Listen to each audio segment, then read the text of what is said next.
Okay, so it has been about a week since Valve put out their update in an attempt to reduce the bot problem in TF2.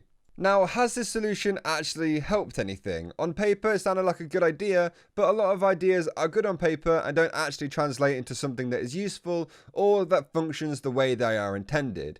Now, I'm wondering if this was a similar thing.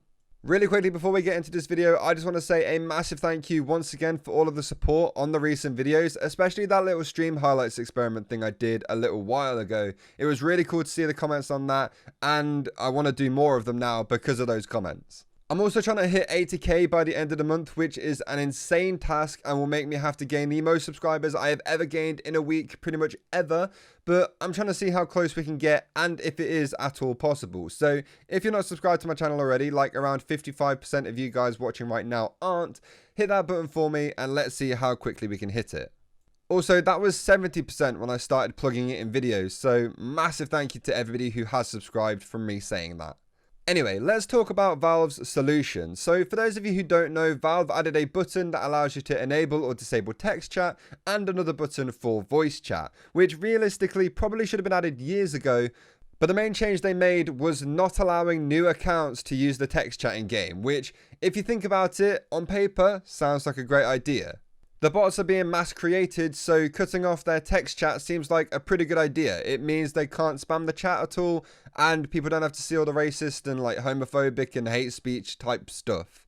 Unfortunately, what this seems to have ended up doing is, instead of just blocking new accounts, it's blocked pretty much every free-to-play from being able to use text chat at all. So they literally can't use the text chat whatsoever unless they go into a community server, which is kind of insane.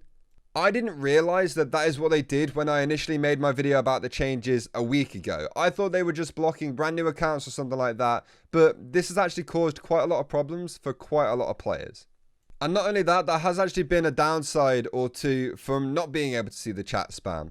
First of all, new players can't ask for help in the game chat unless they use voice chat, I believe. So if people don't have a microphone or people aren't comfortable talking on voice and asking questions and stuff like that, you're going to alienate a massive part of the TF2 community. They're not going to be able to ask for help and they might not play the game again because they just feel not part of it and that they're not allowed to be part of it.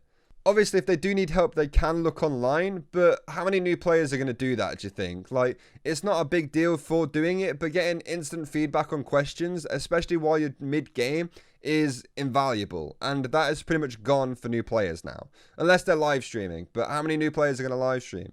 The second reason this hasn't been a great change is that people are saying the cheaters are harder to identify now. And that is because they can't spam the chat, they can't fill it, and you can't really identify who is a cheater just from looking at the chat anymore. Which I guess was sort of the point, but seeing all of that chat spam made it easier to pick who was an actual cheater or a bot and kick them straight away. Now it takes a little bit longer to kick them, but they do still get kicked. In fact, I've been noticing a lot of the same names and even some new names popping up of bots. So as soon as I see that, I call a vote to kick them. And most of the time, they do get kicked. It's definitely good that all of the hate speech and all of the racism and all of that stuff is gone from the chat.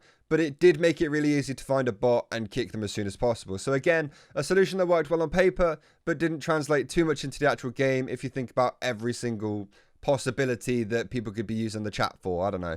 I've also been told that bots have just been changing their names to spread the same hate messages as before. And honestly, that sounds like an easy enough fix to me. All you have to do really is limit the amount of times a new account can change their name per day or week. And then that whole problem should hopefully be resolved or at least reduced. Like, I'm not sure how many times a regular new human player is changing their Steam name. So having a limit on that might be a good idea. And if they did do that, they wouldn't be the first website ever that has a cooldown on changing a name. Twitch, for example, is like 60 days or something like that. So limiting an account to a name change a day or something similar to that wouldn't actually be the worst idea ever.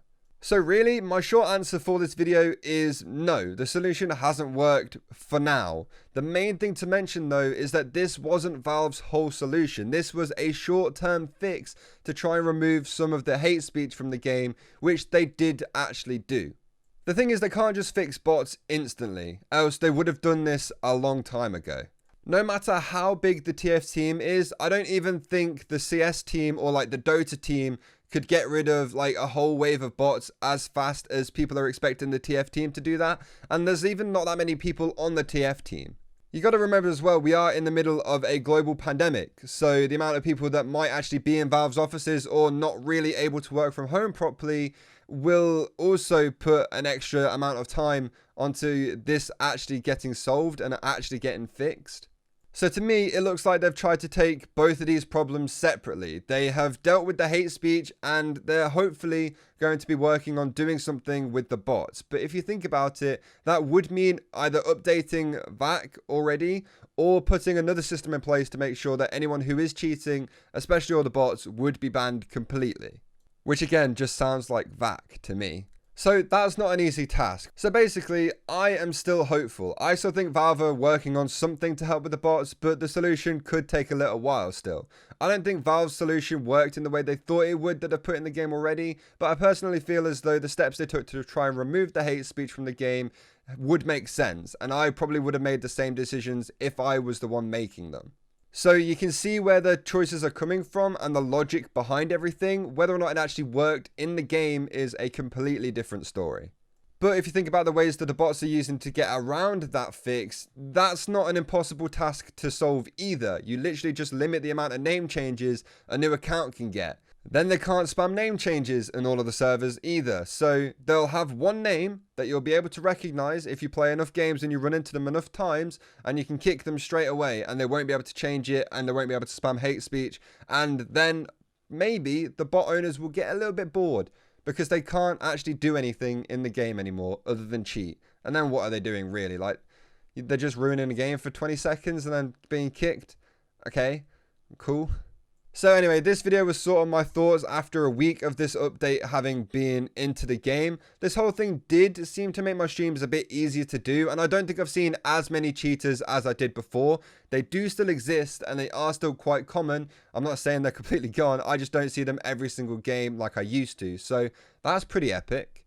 I know there's probably going to be some people who do still see them every game, and hopefully for your guys' sake, Valve do come up with a fix fairly soon, but I don't want them to rush a fix. If it rushes and it's not working, then it's going to suck and we're going to have the problem again. So I'd rather them take the time, make a fix that actually works and is hopefully future-proof, and then we get to play TF2 how we all remember it. So I'm looking forward to that time I can make that video.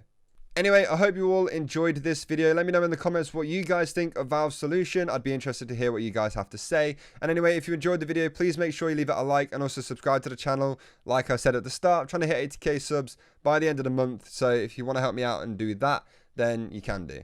I also want to say a massive thank you to all of my Patreon supporters. You guys are amazing. And there's a link in the description if you want to have a look at my Patreon. You don't have to, obviously. It's all optional, but it's there if you want to help. So I'd appreciate it a lot. And with that, I think I've pretty much said everything I needed to say about this update. So I hope you guys all enjoyed the video. I hope you all have a wonderful rest of your day. And I'll see you all next time. Goodbye.